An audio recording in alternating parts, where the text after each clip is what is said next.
kept her eyes down. That was the first rule Thea had learned in the 7 years she had waited tables at the Ashwood Lodge, the only inn in Crestfall territory that still served wolves and humans under the same roof.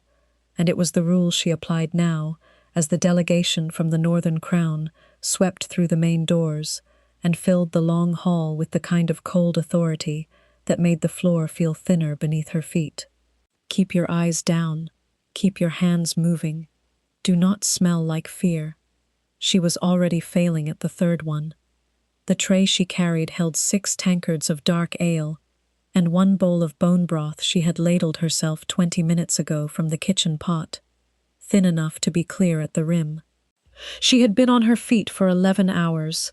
The blisters on her right heel had opened again, somewhere around the 8th, and each step across the stone floor printed a faint, tacky resistance she had learned to ignore. None of that mattered. What mattered was the long center table, the men settling themselves along its benches with the unhurried ease of wolves who had never once been told to move, and the empty space at the table's head where the chair had already been drawn back, waiting. He was not here yet. She registered that with one quick, peripheral scan and felt nothing she was willing to call relief, because his beta was here, and Duras, she knew the name from 3 seasons of overheard conversation, from the way the other servers pressed themselves against the walls when his name surfaced. Duras was already watching her. She set the first tankard down in front of a broad-shouldered wolf in a grey traveling cloak. She set the second.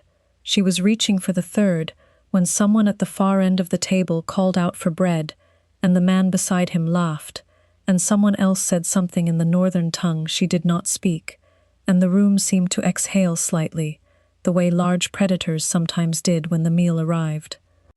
"Girl?" She turned toward the voice, because not turning was worse than turning. Duras sat 2 seats from the head of the table. He was not the largest man in the room, but he had the particular stillness of someone who had not needed to raise his voice since his 20s. He was fair-skinned, pale across the jaw where old scars had settled white, his eyes the flat, colorless gray of winter sky. He looked at her, the way one looks at furniture that has been placed incorrectly. "That broth," he said. "Who ordered broth?" "No one, sir. It is for the child in room 4. I was going to bring it up after the... You were going to carry an order through the king's delegation." He said it the way someone explains an error to a very slow student, through his table, with a bowl of kitchen scraps on the same tray as his ale. "The tray is..." She stopped, restarted. "I apologize. I can take it to the kitchen and come back with the ale alone." "You can." He rose, and the movement was so unhurried it was almost gentle. "But first you'll explain to me what possessed you to open your mouth and speak before you were addressed." She did not answer that. There was no answer to it that improved her position. She found out in the next 3 seconds that silence was not an improvement either. The iron cuff came from somewhere at his belt, which meant he had been carrying it into the inn, through the door, to the table. It was a transport cuff, the kind used on prisoners during a long ride, a single link of heavy chain attached to a ring that would close on itself and require a key she did not have. He had it around her left wrist before she processed that his hand had moved. The tray tilted. She caught it. Not a drop of broth spilled, not a single tankard shifted, and she would think about that later. The absurdity of her body's reflex prioritizing the tray in the same second the metal closed on her wrist, because that was what 7 years of keeping her head down and her hands moving had built into her bones. The cuff was cold, the chain link attached to nothing, just hung against her wrist, but it was iron, and it was a message, and every wolf at that table heard the message in the same register she did. She stood very still. 31 years old, Omega designation, which in Crestfall territory meant the lodge owner set her wages, and she had no appeal. 5 feet and 4 inches of white-knuckled composure, in a stained apron. The blisters on her heel were screaming. The child in room 4 had been feverish since the previous morning, and the broth on this tray was the fourth she had made today, because Petra, who was 4 years old, and not her responsibility in any legal or biological sense, would only eat if the broth was still steaming when it arrived. That was where she was, inside her own head, when the main doors opened again. She did not see it, but she heard the room change, heard the shift from lounging ease to something with a spine in it, heard benches scrape as men rose, heard a beta 2 seats down draw a breath and hold it, and she knew without looking that the chair at the head of the table was about to be filled. The cuff came off before Magnus had fully turned around. She did not know how he did it. She was not watching him. But the iron was gone from her wrist. In the same moment, the cold air from the open door reached her face, and Doris was seated again, and the tray was still in her hands, and Thea's pulse was going at twice its normal speed, for reasons she was not prepared to examine. She set the ale on the table. She picked up the broth. She walked to the kitchen stairs without looking at the head of the table. She did not look. That was the second rule, and in 7 years she had never broken it. That had been 20 minutes ago, or it had been the beginning of everything. She was still deciding which. 7 years ago, Thea had arrived in Crestfall with 2 silver coins, a letter of recommendation from an innkeeper 4 territories east, who had since died of fever, and the particular resignation of someone who had already accepted that the life she had hoped for was not going to happen. She had been 24. She had been an Omega with no affiliated pack, no family alive, and a secondary designation that showed up on the guild registry as a single letter, H, which stood for Healer Adjacent, and meant exactly nothing in practice, except that she had enough intuitive sensitivity to scent illness before it presented visibly, and enough steady-handedness to set a bone without shaking, and nobody in any territory she had ever lived in had offered her coin for either of those things. The Ashwood Lodge had offered her a room and meals and a wage that assumed she would be grateful enough not to ask questions. She had been. She was. She had learned the layout of the building in her first week, every entrance, every load-bearing wall, the 3 steps on the back stair that would hold weight silently if you kept to the right edge, and she had spent the following 6 years and 11 months learning which wolves would signal irritation before it became violence, which travelers were carrying injuries they had not declared at the gate, and which of the lodge's long-term residents were likely to cause trouble on a full moon versus a dark one. Petra was not a long-term resident. Petra had arrived 12 days ago in a cart driven by a man who had not given his name and had not come back. The cart had stopped in the yard. The man had set a bundle in the snow near the door, and by the time the lodge's owner, Brennan, reached the yard, the cart was gone. The bundle was a child. The child was conscious, approximately 4 years old by her teeth and the length of her bones, and she smelled. This was the thing Thea had not said aloud to anyone, not once in 12 days. She smelled of pine resin and cold stone and something else, something older and higher, like the air before lightning, like the underside of a very clear winter sky. She smelled like a bloodline Thea had no business recognizing. Brennan had assessed the situation, concluded that a foundling was not a profitable development, and told the stable boy to take the child to the village elder in the morning. Thea had said nothing. She had simply taken the child to her own room that night, and then the next night, and by the 3rd night, Petra had stopped making the low, constant hum of a frightened animal, and had started asking for broth, and by the 5th night, she had said, "Thea," with the particular flat confidence of a child who has decided that a word means something permanent. That was 12 days ago. In 12 days, Thea had spent her own coin on the honey and dried yarrow she put in the broth, had given up her 1 extra blanket, had missed 3 hours of sleep on 4 separate nights when the fever climbed, and would not come down without cold cloths changed every 20 minutes. She had told Brennan that the child's keep was coming out of her own wages, and Brennan had done the math and said fine, because an Omega voluntarily reducing her own pay was not a situation he had any moral objection to. She had not asked herself why she was doing it. She knew why. Petra's scent was a question Thea was not going to leave unanswered, and Petra's eyes, a grey so pale they read silver in certain lights, were the eyes of a child who had been left alone before and understood what that meant. Thea understood what that meant too. She was 31 years old, and she had been alone since she was 19, and she was not going to examine that parallel too closely, but she was also not going to let a 4-year-old with silver eyes and a fever and the scent of old bloodlines sit in a cold room with no one who knew her name. So she made broth 4 times a day, and she carried it up the back stair, past the 3 silent steps, and she sat with Petra for 20 minutes each time, which was 20 minutes she should have been sleeping, or eating, or doing the inventory Brennan had asked for 3 times already, and she did not resent a single minute of it. That was where she had been, building this quiet, unremarkable architecture of care, 12 days of broth and cold cloths and the back stair, when the Northern Crown's delegation had arrived, and Duras had put iron on her wrist, and the door had opened. She did not let herself think about the door opening. Not yet. The fever had climbed again by the time Thea reached room 4.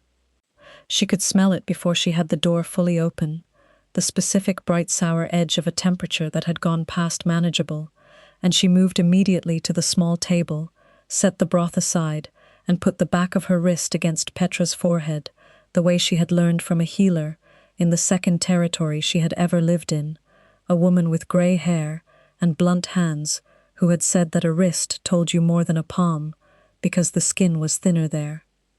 Too warm, 3 degrees too warm, maybe 4, not dangerous yet, climbing.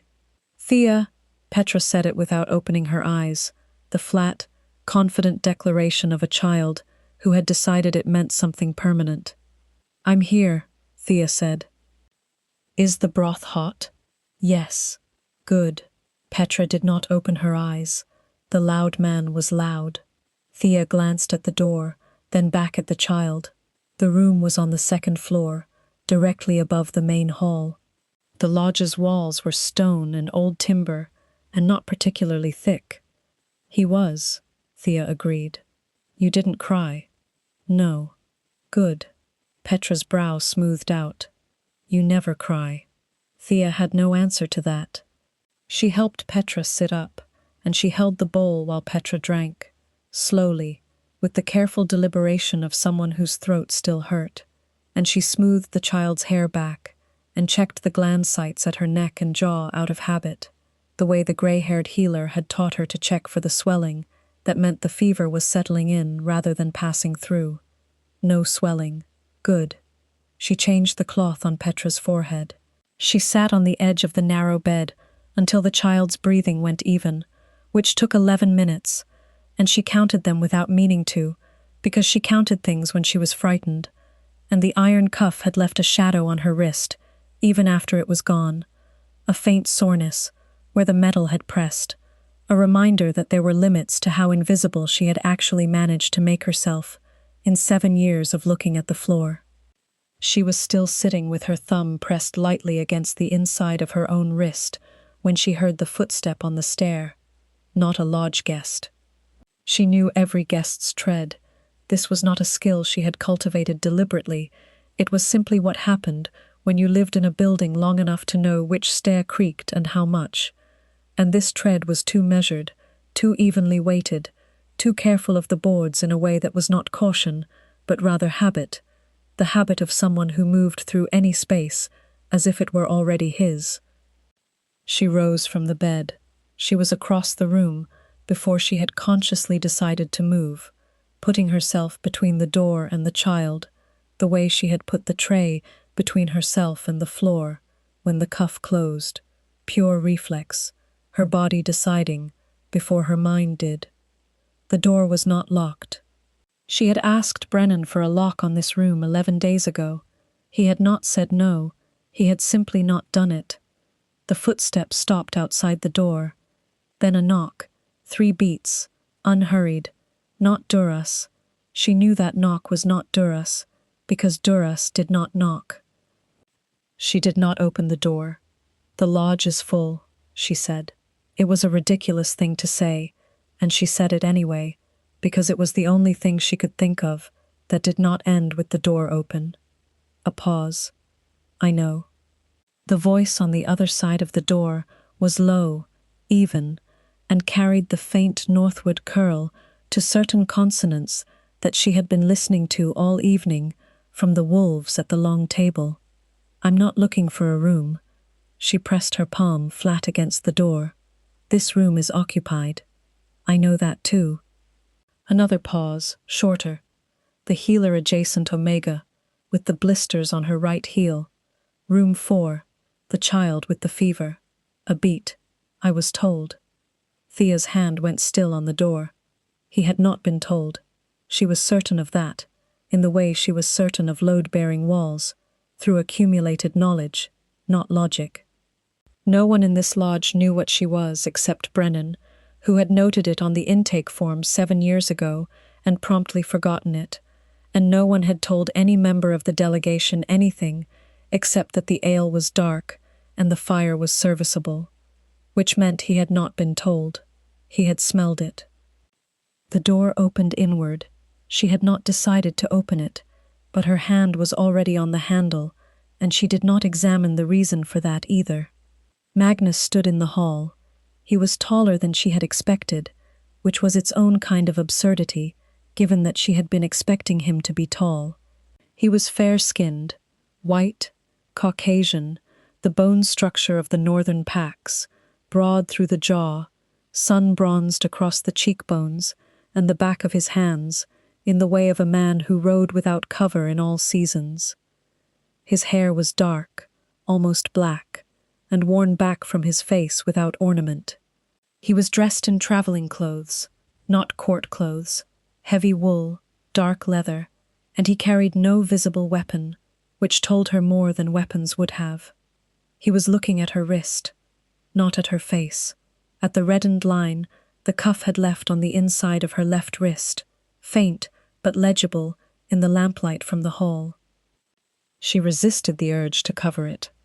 "The child is asleep," she said, which was not the same as "come in," and was not the same as "go away," and split the distance between them in a way she hoped was useful.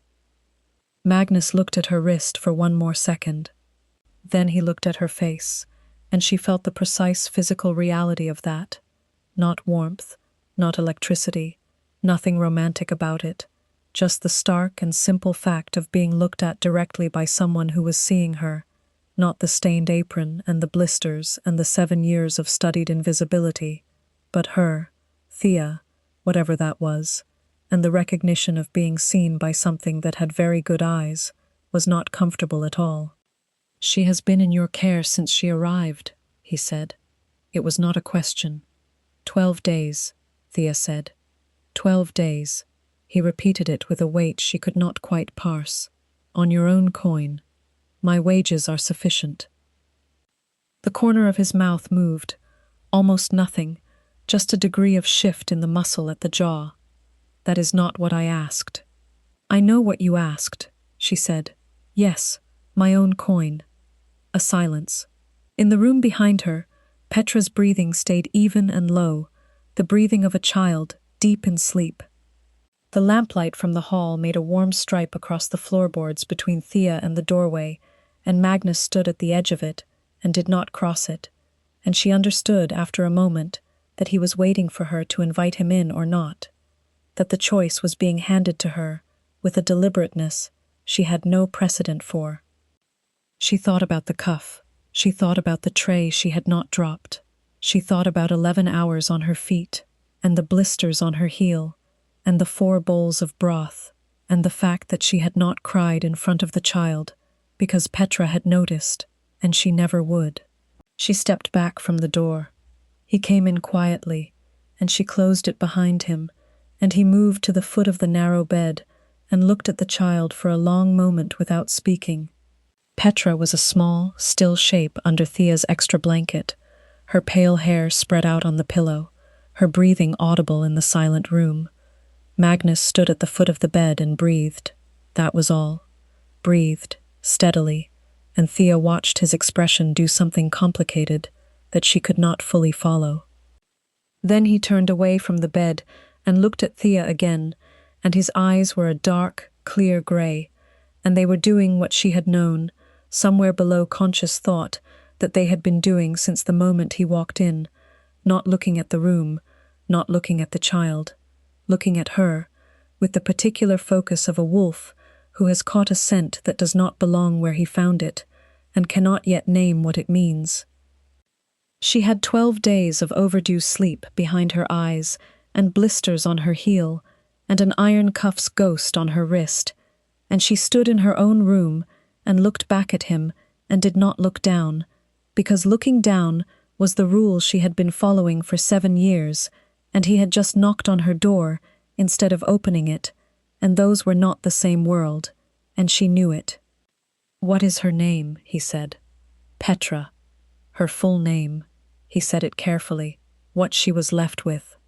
Thea crossed to the small shelf near the door, the shelf where she kept the yarrow and the honey and the stub of candle she used when the lamp ran low.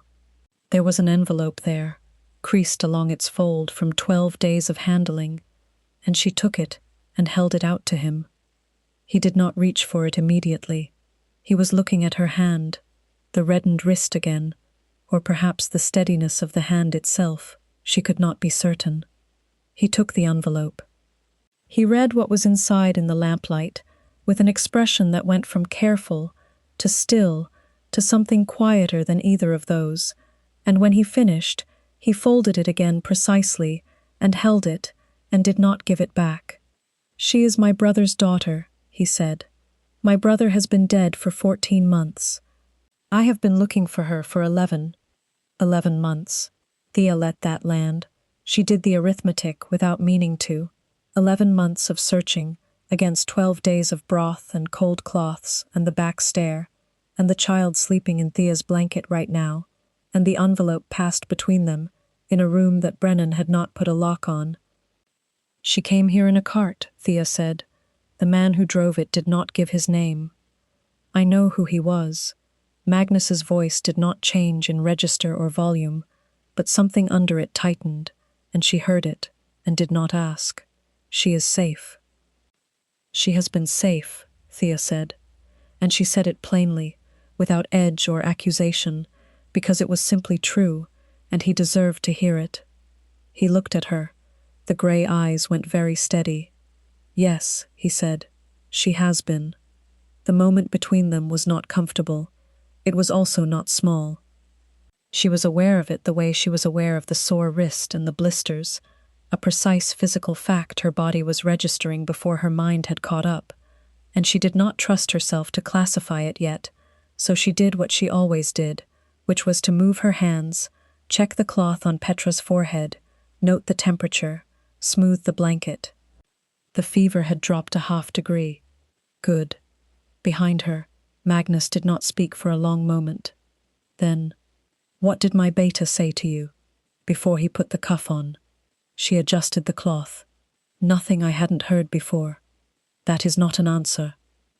She turned to face him. "He said I had spoken without being addressed. He wasn't wrong about that. He put iron on you in a public room for speaking. Alphas cuff omegas for less." The silence that followed was a different quality of silence than the ones that had come before it. She could feel it the way she could feel the drop in temperature before a storm, and she did not try to fill it. "Not in my delegation," he said. She held his gaze. "You weren't in the room when he did it." "I know." He set the envelope on the shelf where she had taken it from, carefully, exactly where it had been, and that small precision told her something about him she filed away without examining yet. "I know I wasn't." The door opened downstairs. Voices, the delegation settling in for the night. Someone called Duras's name, and someone else laughed. The lodge carried sound in specific ways she had mapped over 7 years, and the sound coming up through the floorboards now was the ordinary sound of wolves unwinding after a long road, nothing in it that required her attention. Magnus turned toward the door. His hand went to the handle, and he paused there, his back to her, and she watched the line of his shoulders and said nothing, because there was nothing to say that the room hadn't already said. "I'll need to speak with you in the morning," he said, "about Petra, about arrangements." "Of course." He opened the door.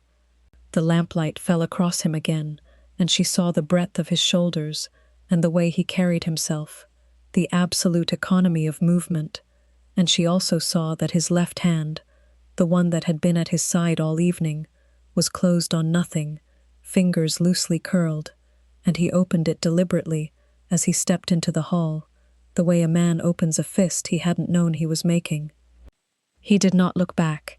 He went down the stair, and she counted the footsteps, because she counted things when she was frightened, and she told herself she was counting because she was frightened of what the morning might bring for Petra, which was true, and she did not go any further than that. She sat on the edge of the bed. Petra turned in her sleep, a small, soft shift toward warmth. The fever was down to manageable.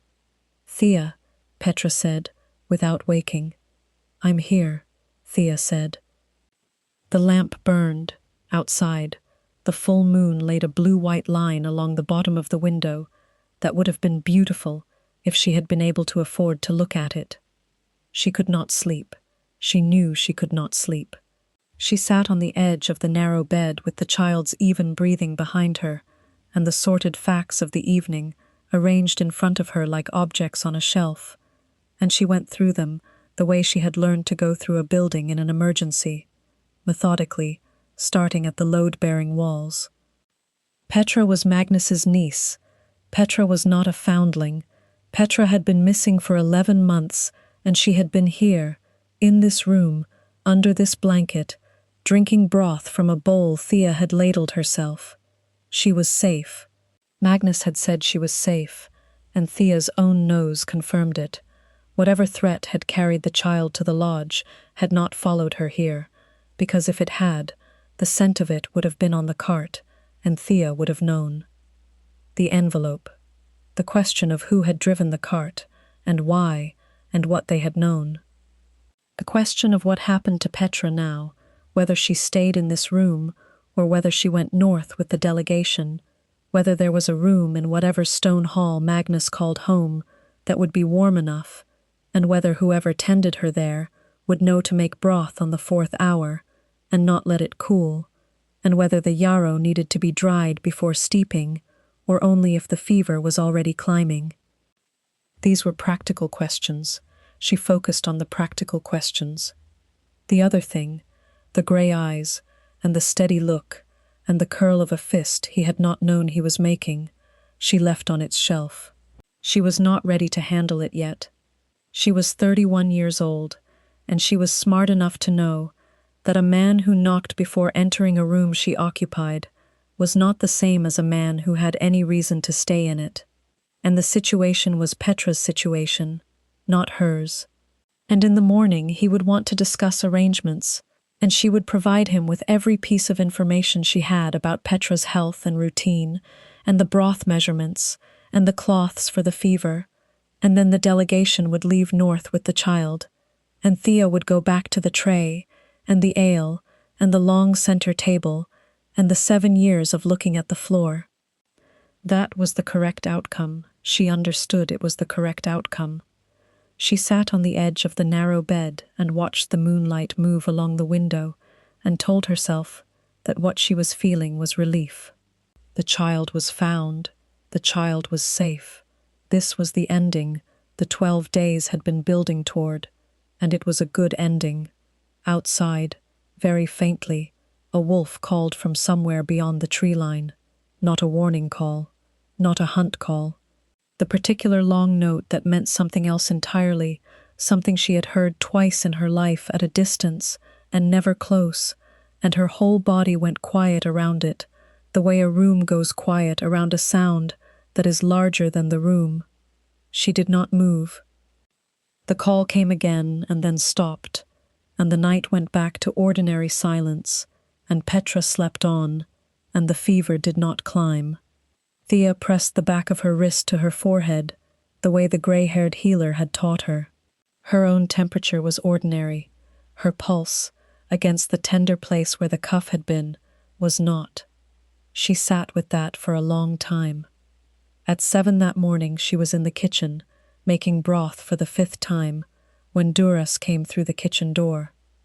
She heard him before she saw him, 3 steps, the particular cadence of a man who moved through every space as though it had been prepared for him, and she kept her back to him and her hands on the pot, because moving away from the stove would have been the wrong kind of signal, and she had already given enough wrong signals in the past 12 hours.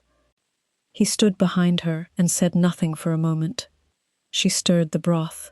"You should know," he said, "that the child will be leaving with us at midday." "I know," she said. Another pause. She heard the shift in his breathing, not quite surprise, but its neighbor. He had expected her to react to this. She had decided, somewhere in the moonlit hours of the previous night, that she was not going to give him the reaction he was expecting. "You've been caring for the king's niece for 12 days, he said. "Yes," without knowing who she was. "I knew what she needed," Thea said. "That was enough." The silence behind her was longer this time. She focused on the broth. The yarrow had steeped for the correct amount of time, and she pulled it before it could go bitter. "You should come to the great hall this morning," Duras said. "The king wants to speak with you." She turned then. She could not quite help it. Not out of obedience, out of something sharper than that. She looked at him directly, which was the second time in 12 hours she had looked at someone above her station without looking down first, and she was starting to suspect that the threshold for that particular rule had been crossed somewhere in the night, and she had not noticed it happening. Duras was not wearing the same expression he had worn at the long table. He was wearing something more careful, more considered, and she noted it the way she noted a changed barometric pressure. "He asked for you specifically," Duras said. "Not Brennan. You." "I'll bring the child her broth first," Thea said. He left without responding to that, and she listened to his footsteps cross the stone floor and recede through the door, and then she focused on getting the broth to the correct temperature, because that was what needed doing, and she knew how to do it. The great hall of the lodge was the main room with the long center table, which was now cleared of the previous evening's tankards. Magnus sat at the head of it. Petra was on the bench beside him, awake and sitting upright, with the blanket Thea had given her last night still around her shoulders. Petra was eating from a bowl of broth and not looking up, focused on the bowl with the thoroughness of a child who had learned that food was worth paying full attention to. Thea stopped in the doorway. She had her hands clasped in front of her.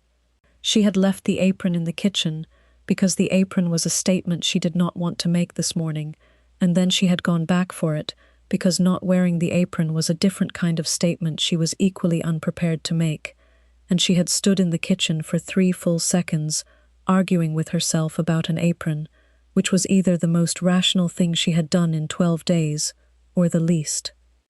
She was wearing it. "Thea," Petra said it without looking up from the bowl, the flat, confident declaration. "The broth is right." "Good," Thea said. Magnus had looked up when she came through the door. She felt it before she saw it, the way she always felt that particular quality of attention, and she made herself cross the room and take the chair he indicated, not a bench position, a chair at his left, which was a different category of location entirely, at a long center table, and she could feel the 2 wolves standing at the room's perimeter register the placement in their posture, a slight adjustment, an exchange of weight from foot to foot. "She told me you make it 4 times a day," Magnus said. 5, lately. The fever takes more out of her than she shows. Petra looked up at that. "I show some of it," she said with dignity. "You show very little of it," Thea said. and Petra considered this and went back to the bowl. Magnus watched that exchange.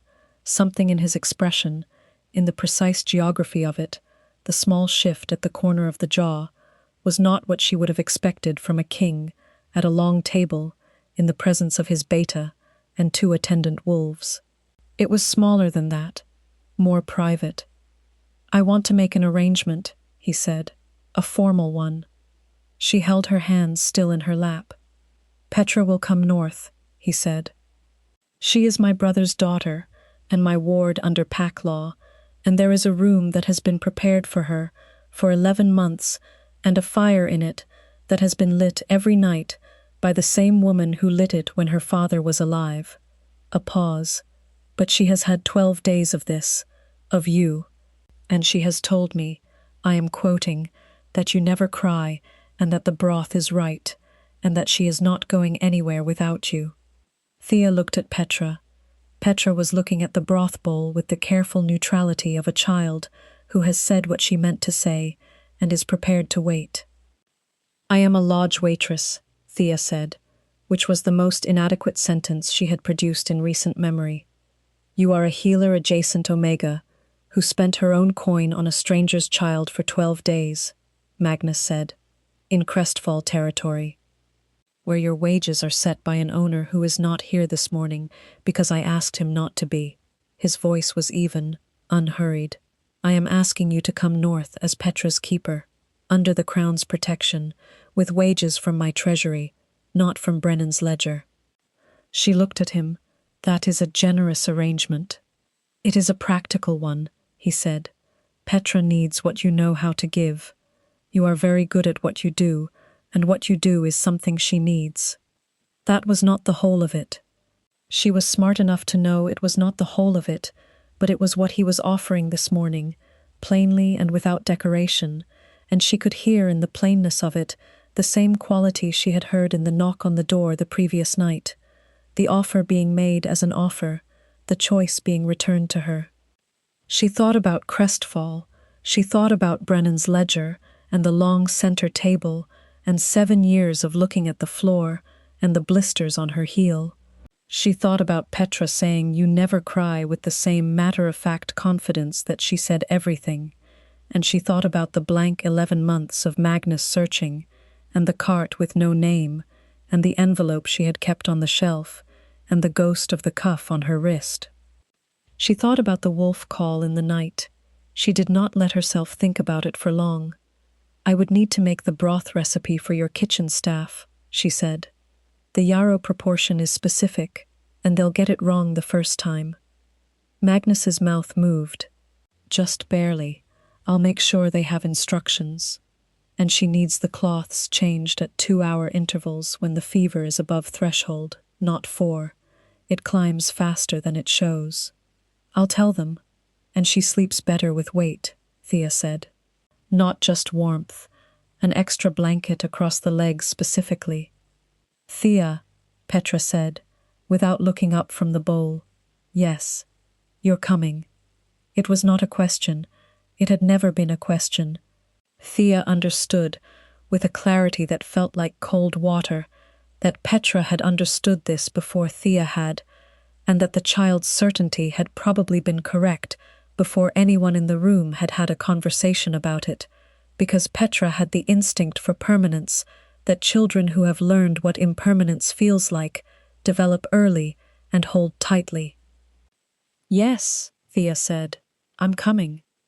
Across the table, Magnus said nothing, but his left hand, which had been resting flat on the wood, turned over very slightly, palm up, then returned. The gesture, almost nothing, less than a breath, and she saw it, and she did not look away. The delegation left Crestfall at midday, as Duras had said they would. Thea had packed in 45 minutes, which was not difficult because 7 years of keeping herself ready to move had kept her possessions in the category of portable and essential. The yarrow, the cold cloth linen, the 3 books she had carried through every territory since she was 20 and could not make herself leave, the apron, folded at the bottom of the bag because she was apparently keeping it. She rode in the supply cart with Petra, who slept for the first 2 hours on Thea's lap with the completeness of a child who had decided the situation was resolved and was no longer interesting to be anxious about. The day was cold and clear. The road north through the pine forest was wide enough for the carts and narrow enough that the outriders moved through the trees on either side, and she tracked them by sound, hoof falls, breathing, the particular low register of wolves who were alert without being alarmed, the way she tracked everything, with the peripheral attention she had built over 11 years of living in places where the exits mattered. Magnus rode at the column's front. She did not watch him. She watched Petra sleep, and she kept her hand against the child's forehead every 30 minutes, and she told herself she was not counting the hoofbeats of the horse ahead. On the third day's road, something changed. She was not certain when it shifted. Mid-morning perhaps, or before that, she registered it first as a change in the way the outriders moved, tighter formation, a closing of the space between them and the carts, and then as a change in Petra, who had been dozing and woke without being woken, sitting up straight with her silver eyes very clear, and her small body gone still, in the particular way that was not the stillness of a tired child, but the older, atavistic stillness of a wolf-descended child, who had heard something under the range of normal hearing. "Thea," Petra said. "I hear it," Thea said, though she did not hear it yet. She said it anyway, because it was the right thing to say. She heard it 30 seconds later, not feet on the road. Movement in the tree line, dense and multiplex, the specific broken pattern of people who were not trying to avoid the trees but were using them, and the number of broken pattern movements was large enough that she did not try to count them. The column had stopped. Magnus was already turned on his horse, and she saw him assess the cart and see her with Petra, and something crossed his face. Not alarm, sharper than alarm, the expression of a man watching something he has been afraid of happening start to happen. And then he looked at the tree line, and looked back, and said to the nearest outrider, in a voice that carried without being raised, "The supply cart goes to the rear and stops. No one touches it." The outrider moved. Thea did not wait to be moved. She lifted Petra off her lap and set the child behind her on the cart bench, putting herself between Petra and the tree line, and took the folding knife from inside her boot, a small thing, useful for medical purposes and not much else, and held it with the flatted, practical grip of someone who was not going to use it aggressively, but was also not going to be caught empty-handed. The outriders closed. Duras was suddenly at the side of the cart, his horse wheeling once and settling, and he looked at the knife in her hand, and his expression went through several quick changes she catalogued, without quite understanding all of them. "Put that away," he said. "When the threat is past," she said. His jaw moved. "Put it away and take the child under the cot. Now. She has a fever that is going to spike if she goes into the cold ground," Thea said. "She stays in the cot. I stay with her." Duras stared at her. Then, "You are the most difficult." He cut himself off, turned his horse, and moved to the column's edge. In the trees, the movement had stopped. That was worse, in her experience, than movement. Movement meant approach. Stillness meant decision. The wolves and the outriders had changed slightly. She could hear it in the quality of their breath, something lower and more resonant, the body's preparation for a shift, and she kept her hand flat on Petra's shoulder and her weight forward, and did not let herself look for Magnus, because looking for him was not the same as looking at the threat, and right now, the threat required all her attention. 3 men came out of the trees, on foot, which meant their horses were further back, and this was a presentation, not a charge. They were dressed in brown and grey, and they had the look of men who were paid to move fast and clean, and the one at the front carried nothing in his hands, which was its own kind of signal. "We want the girl," the man at the front said. He said it loudly enough to be heard down the column. "The foundling. Nobody else has to do anything." Petra's shoulder went rigid under Thea's hand. "That's not how this ends," Magnus said. He had turned his horse fully toward them, and he was between the tree line and the cart, and his voice was exactly as unhurried as it had been at the long center table in the lodge, the voice of a man who had made his decision before the conversation started. "You're one column," the man said. "We have 3-1 in these trees." "Then you have 3-1 in these trees," Magnus said. "That will not change what I said." The man's gaze went past Magnus to the cart, to Petra. He was calculating. She could see him calculating, the flat arithmetic of a paid man, weighing the cost against the contract. She looked at him and kept her hand on Petra's shoulder and kept her face still, because still was better than frightened, and Petra was reading her face. She knew Petra was reading her face. The child's eyes were up and watching. 30 seconds. 40. The trees held their stillness. Then the man at the front said something to the man on his right in a low voice she could not parse, and the man on his right turned back to the trees, and she heard the movement resume, not toward the column, away from it, and then it faded, and the tree line went quiet, and the only sound was the horses and the cold wind through the pines. Duras said something to Magnus she did not catch. Magnus shook his head once, short and final. He turned his horse and came down the column to the supply cart. He stopped the horse beside it and looked at her, at the knife, at her hand on Petra's shoulder, at the calm, set expression she was wearing, because the threat was not past yet, and she had told Duras she would put the knife away when the threat was past, and she had meant it. "They'll come back," she said. "Not today. The contract was for the child, and they'll regroup." Magnus looked at her. "Yes," he said. "Then we shouldn't stop tonight where we planned to." Another look. Longer. "No," he said. "We shouldn't." "There is a ridge track 4 miles north that bypasses the valley road," she said. "Narrower, but the footing is solid until the second descent. It comes out 3 miles above the Northern Crown's first territorial marker." The silence from the column around her was a very specific kind of silence. She was aware of it without looking away from Magnus, the same quality of stillness she had first heard at the lodge when he walked in, a pack-level recalibration, something biological and below conscious thought, moving through the assembled wolves. Magnus said, "How do you know the ridge track?" "I walked it 8 years ago," she said, "coming down from the north. The footing holds." She paused. "I map things. When I'm traveling, I remember what I map." He looked at her for a long moment. His horse stood very still. Behind her, Petra had leaned forward against her back, small hands gripping the back of her coat, and Thea could feel the child's heat through the wool. Fever, present and managed, and she kept her own hand on Petra's and waited. "Then you'll sit up front with the driver," he said, "and you'll tell him where to turn." She folded the knife and put it back in her boot. "All right," she said. They made the ridge track before the light failed. The descent was exactly as she had said, solid until the second drop, and at the second drop she had the driver slow to a walk, and they took it in pieces, and the carts held.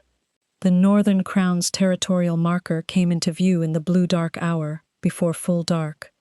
A carved granite pillar, with the crown and pine cut into its face, and when the column passed it, she felt the wolves around her change again, something in the quality of their breath, an ease that was not relaxation but homecoming, the body's recognition of the ground it was built for.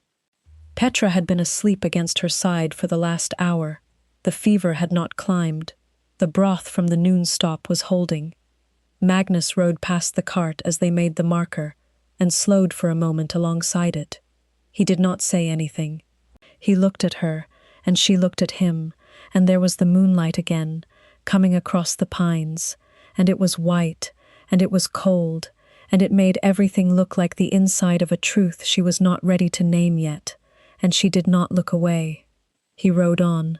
She looked at the marker, at the carved granite, at the crown and pine.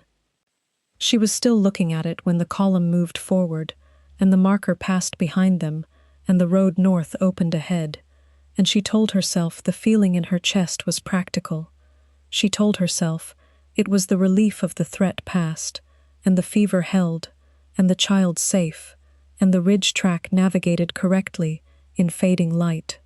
She told herself these things the way she had told herself the broth was for Petra's benefit alone, with exactly the same quiet inadequacy, and with exactly the same knowledge, somewhere below the telling, that she was not fully believed. Ashcroft Hall was larger than she had imagined it, which was saying something, because she had been imagining it for 3 days. It was stone and old pine, and it sat in a cleared valley between 2 ridges, with a mountain behind it, that she could only see the shape of in the dark, but the shape was enough, massive, settled. The mountain had been there long enough that it did not need to prove anything. Petra woke when the cart passed through the main gate and sat upright and looked at the courtyard with her silver eyes very wide and said, without turning to Thea, "This is ours." Thea did not correct her. There were people in the courtyard, wolves, staff, a handful of children who had been allowed up late for the occasion and who clustered near the main steps with the barely controlled energy of children trying to behave. There were lights in every window. There was the smell of wood smoke and something cooking, bread or meat, something substantial, and the cold air brought it clean across the yard. A woman came down the main steps, older, broad-shouldered, white-haired, with the unhurried competence of someone who had been running a large household for long enough that she had stopped needing to demonstrate it. She went directly to the cart, which told Thea something about her. Not to Magnus, to the cart, to Petra. "My name is Ida," she said to Petra. "I lit the fire in your room tonight." Petra considered her. "Good," she said. Ida looked at Thea. Her assessment was quick and complete, and she did not disguise that she was doing it. "And you are the one who made the broth right." "I can show your kitchen staff," Thea said. "You can show me," Ida said. "Tomorrow. Tonight there is food and a room, and both of you need them." She paused. "The room is yours for as long as you stay." Thea looked at the words, "as long as you stay." She felt the precise weight of them. "Thank you," she said. From the steps, Magnus was watching. He had dismounted somewhere in the courtyard and was at the foot of the main steps with Duras beside him and 4 wolves she had not been formally introduced to, and he was watching her and Ida and Petra with an expression she was beginning to be able to read, not from anything obvious, not from the large gestures, but from the geography of his face, the small precise shifts at the jaw and around the eyes, the economy of a man who had learned to hold things close and showed them only in degrees. He looked at her, she looked at him, across the courtyard, with the lights in the windows, and the sound of the staff, and the cold mountain air, and Petra's small hand finding hers and gripping it. Petra was not looking at Magnus. She was looking at the door, at the inside of the hall, at the fire visible through the main entrance. Across all of that, Magnus's hand moved to his chest, briefly, a press of the palm flat against the sternum, and then it dropped, and he turned to say something to Duras, and she was left with the image of it. She filed it on the shelf. She was not ready for it yet. She would be ready, she thought, in the morning, or the morning after that. She was a practical woman, and she had the rest of the evening to navigate, and Petra's fever to monitor, and the yarrow recipe to think through for Edda's benefit. And there was a room with her name on it, and a fire someone had lit for her without being asked, and she had not had either of those things in longer than she was prepared to calculate right now. She took Petra's hand and followed Ida into the hall. The fever broke on the second morning. Not gradually, it simply stopped, the way certain things stop when they are done, the temperature returning to ordinary between one cloth change and the next, and Petra woke up hungry and slightly imperious about the broth, which was a different quality of hungry than she had been in Crestfall, and told Thea more than any of the numbers could have. "You smell different," Petra said, eating. Thea refilled the bowl. "How so?" "Like here." Petra considered this. "Like the hall. Like the mountain." Thea said nothing. She smoothed the blanket at the foot of the bed, the extra one across the legs, because the morning was cold and the habit was built in. 3 days since the ridge track, 4 since the lodge, 11 since the cuff. She was counting wrong. She was not counting the right things. The door opened, and Magnus stood in the frame. He did not come in. He looked at Petra first.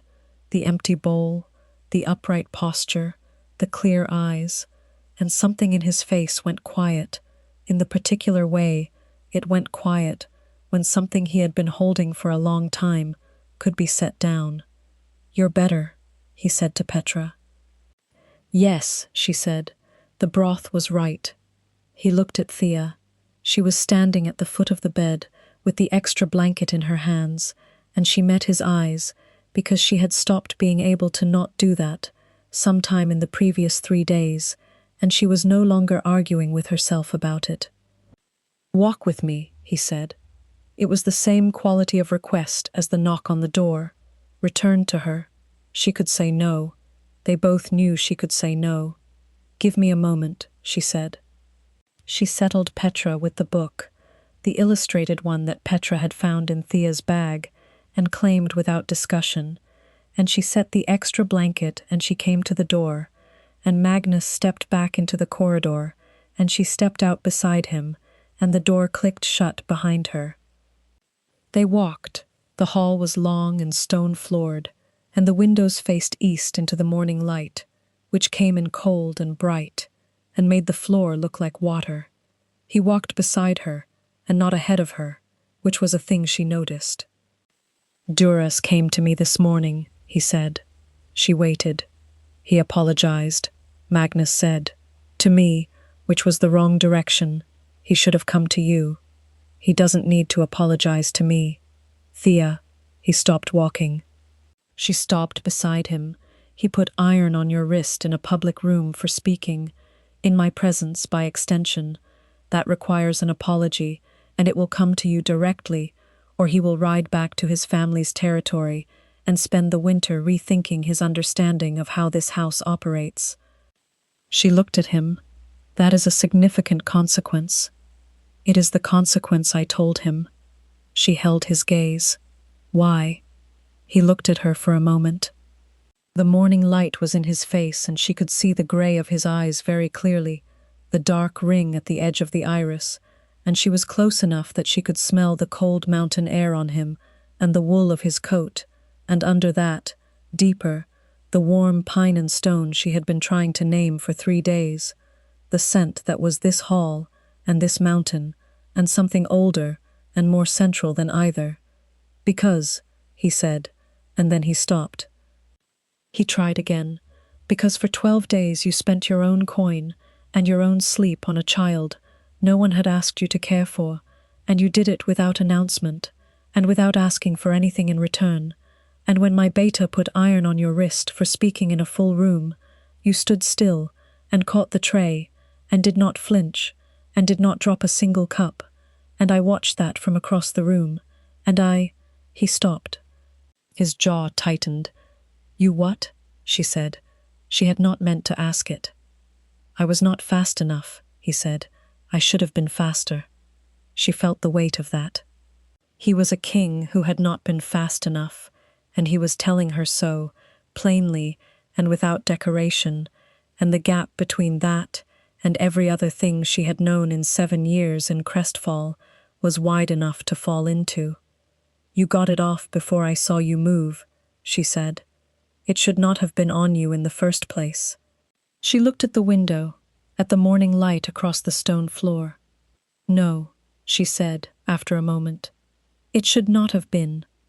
They stood in the corridor, and the light moved, and the hall was quiet around them, in the way of a large house that is not empty, but is, in this particular corridor, at this particular hour, giving them the room. She had the ghost of the cuff on her wrist still, Not visible anymore, just present, the way certain things were present, a fact the body remembered after the fact itself was over. And she had 3 days of the mountain air, and the ridge track, and Petra's fever breaking, and the press of his hand flat against his own chest in the courtyard, and she had the knock on the door before everything else, before any of it, the knock that had been the beginning of a different set of rules than the ones she had been following for 7 years. She turned her wrist over, the inside of it, where the cuff had been. She looked at it in the morning light. His hand moved. Not toward her, sideways, a reach that stopped short, the same quality of stopped short as the first night in the courtyard, the same controlled restraint, and she watched him not touch her wrist, and she understood it as the truest thing he had shown her yet, which was that, whatever this was, he was not going to take it. He was going to wait until she offered it. She turned her hand palm up. He went very still. She did not look at him. She looked at the light on the floor. Her hand was open at her side, palm up, a small and completely unambiguous gesture, and she was 31 years old, and she had been alone since she was 19, and she was done arguing with herself about aprons and closed fists and the rules she had built to survive places that did not deserve her survival. His hand closed around hers, carefully, completely. His thumb traced the inside of her wrist, the faint sore line the cuff had left, and the touch was precise and deliberate and tender, and she felt it in the bone. She did not cry. She had not cried in 7 years, and she did not cry now, but something in her chest settled with the quiet finality of a load-bearing wall that had been built correctly and would hold for a long time, and she stood in the morning light of a corridor in a house that smelled of pine resin and mountain air, and let herself be still. Outside, the mountain stood in the clear, cold morning, and the pines ran up its face in dark lines, and the sky above them was the white of a winter sky that is not going to storm, that is simply, purely, cold and open and clean. Neither of them spoke for a while. They did not need to. The full moon came 22 days after Thea's arrival at Ashcroft Hall, and she watched it from the window of the room that had been hers from the first night, the room with the fire and the extra blanket and the view of the mountain, and she thought about Crestfall and the long center table and 7 years of looking at the floor, and she thought about it with the particular stillness of someone who is holding a completed thing in both hands and recognizing its weight. In the room across the hall, Petra slept through the full moon, without fever, for the first time since her arrival. The fever was gone, genuinely gone, not managed but absent, and the child's breathing through the wall was even and deep and completely ordinary. Thea had checked at the top of the hour. She had not needed to, but she had, and she had stood in the doorway and listened, and then gone back to her window and the moon. The claiming had been private. Magnus had asked, and she had answered, and when his mouth had found the mark site at the curve of her neck, the pulse of it had gone through her like a note she had been waiting to hear for a very long time, like the completion of a word she had only known the first half of. She had not been afraid. She had been, instead, entirely herself, 31, practical, white-knuckled in the places that counted, and steady in all the others. And that was who he had claimed, not a different version, not a softened one. She was glad of that. She was glad every morning when she woke up, and the scent of pine resin and mountain stone was present in the room and in her own skin, worked into it now, permanent, legible. Duras had come to her on the 14th day. He had stood in the corridor outside Petra's room with his hat in his hands, an older man, she saw now, more tired than cold, and he had said that he had been wrong, and that he knew it, and that he was sorry. She had listened to all of it, and she had said that she accepted it, and she had meant it, because carrying the weight of what he had done would have required a kind of attention she had better uses for. He had nodded. He had not expected her to make it easy, And she had, and she could see that it had cost him something to receive, which she thought was probably the correct cost. The moon moved across the window.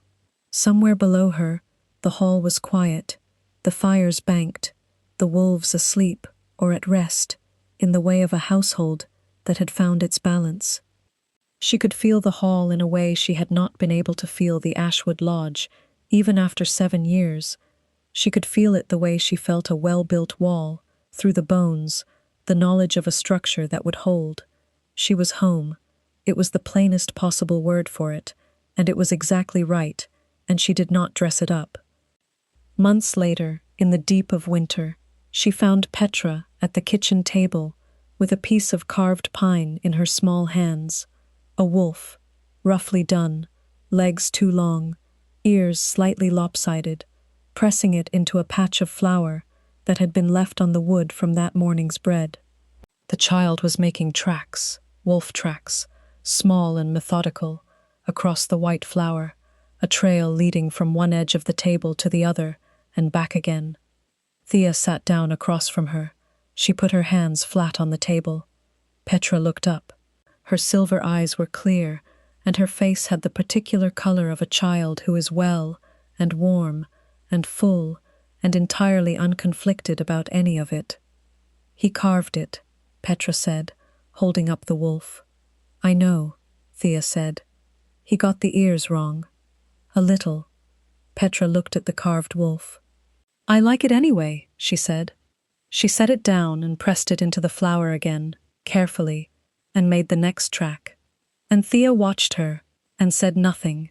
And the kitchen was warm, and the bread smell was still in the air, and outside the mountain stood in the deep winter silence it had always stood in, without needing to prove anything at all.